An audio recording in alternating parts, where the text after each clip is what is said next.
Richard Beaulieu, ostréiculteur et capteur à cet endroit. Christophe Kérézy, donc ostréiculteur en baie de Quiberon. Michael Joubiou, ostréiculteur en baie de Quiberon, président du syndicat ostréicole de la baie. Michael Tanguy, ostréiculteur à la Trinité, vice-président du syndicat ostréicole de la baie de Quiberon. Alors à l'initiative de l'association La Vigie, on s'est associé à la journée pour un nettoyage des concessions. Alors ils ont fait donc venir un certain nombre de plongeurs pour ramasser ce qu'ils trouvaient sur le fond afin d'éviter qu'à terme ça aille ça se retrouve sur la plage de Kervilaine.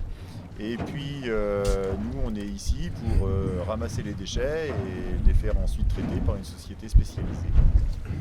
Ces filets servaient de capteurs pour le naissain d'Utreplate. Et ils ont été remplacés par des coupelles qui se réutilisent tous les ans depuis 7-8 ans maintenant. À cet endroit, il était posé environ 500 km de filets par an.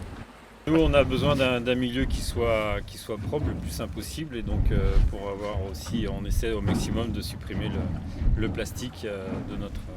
Et donc c'est pour ça qu'aujourd'hui on utilise des coupelles qui sont réutilisables année après année. Maintenant c'est une zone et c'est des reliquats d'anciens collecteurs.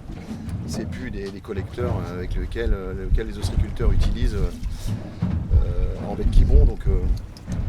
Donc c'était normal de nettoyer cette zone.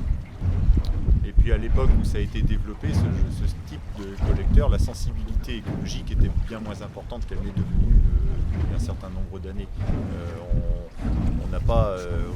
On hérite un petit peu d'un système de production de nos aînés. Et puis aujourd'hui, même si le système de collecteur était largement probant, on est parti sur des principes beaucoup moins polluants et beaucoup moins onéreux aussi.